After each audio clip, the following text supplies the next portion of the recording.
بسم اللہ الرحمن الرحیم۔ فضائل حج میں سے ایک حدیث ہے، حضور اقدس صلی اللہ علیہ وسلم کا ارشاد ہے کہ جب حاجی لبیک کہتا ہے تو اس کے ساتھ اس کے دائیں اور بائیں جو پتھر، درخت، ڈیلے وغیرہ ہوتے ہیں وہ بھی لبیک کہتے ہیں، اور اسی طرح بسلسلہ زمین کے انتہا تک یہ سلسلہ چلتا رہتا ہے۔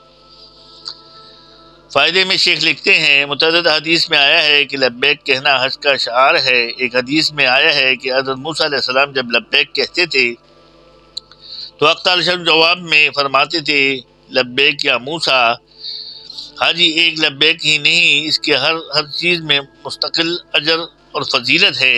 ایک حدیث میں آیا ہے کہ حضرت عبداللہ بن عمر فرماتے ہیں کہ میں حضور اقدس صلی اللہ علیہ وسلم کی خدمت میں منی کی مسجد میں حاضر تھا کہ دو شخص، ایک انصاری اور ایک ثقفی، حاضر خدمت ہوئے اور اسلام کے بعد اور سلام کے بعد عرض کیا کہ حضور صلی اللہ علیہ وسلم ہم کچھ دریافت کرنے آئے ہیں۔ حضور صلی اللہ علیہ وسلم نے فرمایا کہ تمہارا دل چاہے تو تم دریافت کر لو، اور تم کہو تو میں بتلا دوں کہ تم کیا دریافت کرنا چاہتے ہو۔ انہوں نے عرض کیا کہ آپ ہی ارشاد فرما دیں۔ حضور صلی اللہ علیہ وسلم نے فرمایا کہ تم حج کے متعلق دریافت کرنے آئے ہو کہ حج کا ارادہ سے گھر سے نکلنے کا کیا ثواب، اور طواف کے بعد 2 رکعت پڑھنے کا کیا فائدہ، اور صفا و مروہ کے درمیان دوڑنے کا کیا ثواب، اور عرفات پر ٹھہرنے اور شیطانوں کو کنکریاں مارنے کا، اور قربانی کرنے اور طواف زیارت کرنے کا کیا ثواب ہے۔ انہوں نے عرض کیا کہ اس پاک ذات کی قسم جس نے آپ کو نبی بنا کر بھیجا، یہی سوالات ہمارے ذہن میں تھے۔ حضور صلی اللہ علیہ وسلم نے فرمایا کہ حج کا ارادہ کر کے گھر سے نکلنے کے بعد تمہاری سواری اونٹنی جو ایک قدم رکھتی ہے یا اٹھاتی ہے وہ تمہارے اعمال میں ایک نیکی لکھی جاتی ہے اور ایک گناہ معاف ہوتا ہے، اور طواف کے بعد 2 رکعتوں کا ثواب ایسا ہے جیسے ایک عربی غلام کو آزاد کیا ہوا ہو۔ صفا اور مروہ کے درمیان سعی کا ثواب 70 غلاموں کو آزاد کرنے کے برابر ہے، اور عرفات کے درمیان میں جب لوگ جمع ہوتے ہیں تو حق تعالی شانہ دنیا کے آسمان پر اتر کر فرشتوں سے فخر کے طور پر فرماتے ہیں کہ میرے بندے دور دور سے پراگندہ بال آئے ہیں، میری رحمت کی امیدوار ہیں۔ اگر تم لوگوں کے گناہ ریت کے ذروں کے برابر یا بارش کے قطروں کے برابر ہو یا سمندر کی جاگوں کے برابر ہو تب بھی میں نے معاف کر دیے ہیں۔ میرے بندو جاؤ، بخشے بخشائے چلے جاؤ، تمہارے بھی گناہ معاف ہیں، اور جن کی تم سفارش کرو ان کے بھی گناہ معاف ہے۔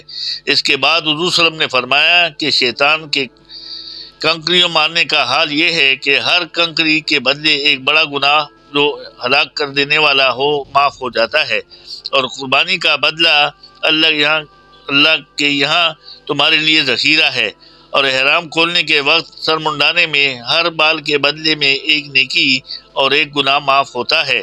ان سب کے بعد جب آدمی طواف زیارت کرتا ہے تو اس حال میں طواف کرتا ہے کہ اس پر کوئی گناہ نہیں ہوتا، اور ایک فرشتہ مونڈوں کے درمیان ہاتھ رکھ کر کہتا ہے کہ آئندہ اثر 9 اعمال کو تیرے پچھلے سب گناہ معاف ہو چکے، لیکن یہ ضروری ہے کہ حج مہر ہو اور جو حقیقتاً حج کہلانے کا مستحق ہو۔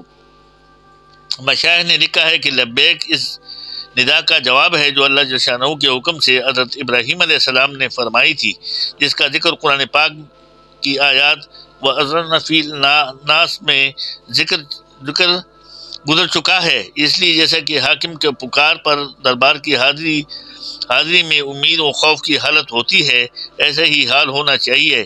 اس سے ڈرتے رہنا چاہیے، اور ایسا نہ ہو کہ تمہیں اپنی بدعمالیوں سے حاضری ہی قبول نہ ہو۔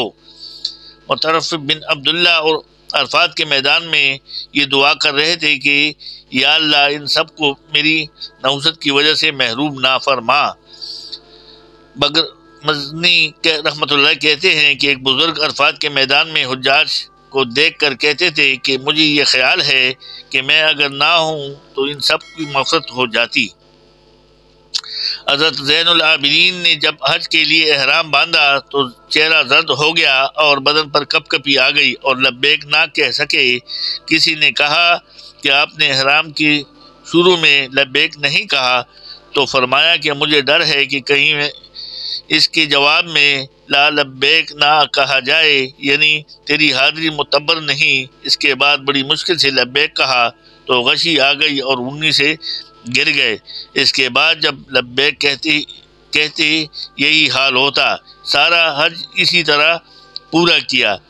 احمد رحمۃ اللہ علیہ کہتے ہیں کہ میں ابو سلمان رحمۃ اللہ کے ساتھ حج کو گیا، جب احرام باندھنا شروع کیا تو انہوں نے لبیک نہ کہی، یہاں تک کہ ہم 1 میل چلے اور اس کے بعد ان کو غشی آ گئی۔ جب غشی سے افاقہ ہوا تو مجھ سے کہنے لگے کہ احمد، اللہ تعالیٰ نے میری موسیٰ علیہ السلام کی طرف سے یہ وحی بھیجی کہ ظالموں سے کہہ دو کہ وہ میرا ذکر کم کر دے، اس لیے کہ جب آدمی اللہ جل شانہ کا ذکر کرتا ہے تو اللہ جل شانہ کا کے ارشادات وَاذْكُرُونِی أَذْكُرْكُمْ، تم مجھے یاد کرو میں تمہیں یاد کروں گا، کہ بنا پر حق تعالی شانہ بھی اس ظالم کا ذکر کرتے ہیں۔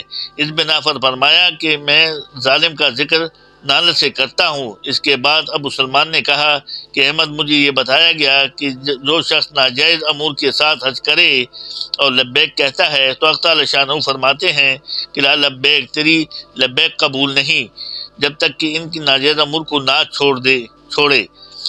ترمذی شریف میں حضرت شدن بن اوس رضی اللہ تعالیٰ سے روایت ہے کہ عقل مند شخص وہ ہے جو اپنے نفس سے حساب کرتا ہے اور آخرت کے لیے عمل کرتا رہتا ہے، اور عاجز و بے وقوف شخص وہ ہے جو اپنے نفس کی خواہش کی طرف لگا رہتا ہے اور اپنے آرزوؤں کے پورا ہونے کی امیدیں باندھے رہے۔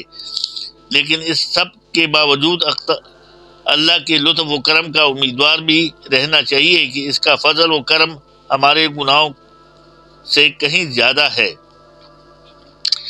ایک بزرگ مکہ مکرمہ میں 70 برس رہے اور برابر حج اور عمرے کرتے رہے، لیکن جب وہ حج یا عمرہ کا احرام باندھتے اور لبیک کہتے تو جواباً لا لبیک ملتا۔ ایک مرتبہ ایک نوجوان نے ان کے ساتھ ہی احرام باندھا اور ان کو جب لا لبیک کا جواب ملا تو انہوں نے بھی سنا۔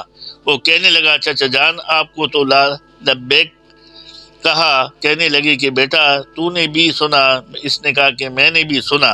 اس پر شیخ روئے اور کہنے لگے کہ بیٹا میں تو 70 برس سے یہی جواب سنتا ہوں جو انہوں نے کہا، پھر کیوں آپ اتنی مشقت اٹھاتے ہیں؟ شیخ نے عرض کیا کہ بیٹا اس کے سوا اور کون ہے؟ سا دروازہ ہے جس کو پکڑ لوں، اور اس کے سوا اور کون میرا ہے جس کے پاس جاؤں؟ میرا کام تو کوشش ہے، چاہے رد کرے یا قبول کرے۔ بیٹا غلام کو زیبا نہیں کہ وہ اپنی بات کی وجہ سے آقا کے در کو چھوڑ دے۔ یہ کہہ کر شیخ رو پڑے حتیٰ کہ آنسو سینے تک بہنے لگے۔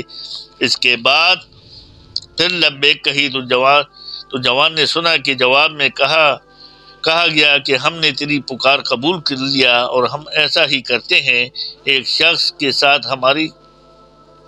جو ہماری ساتھ ظن رکھے بخلاف اس کے جوابی خواہشات کا اتباع کرے اور ہم امیدیں باندھے۔ جو جوان نے جب یہ جواب سنا تو کہنے لگا، چچا تم نے بھی یہ بات سنی؟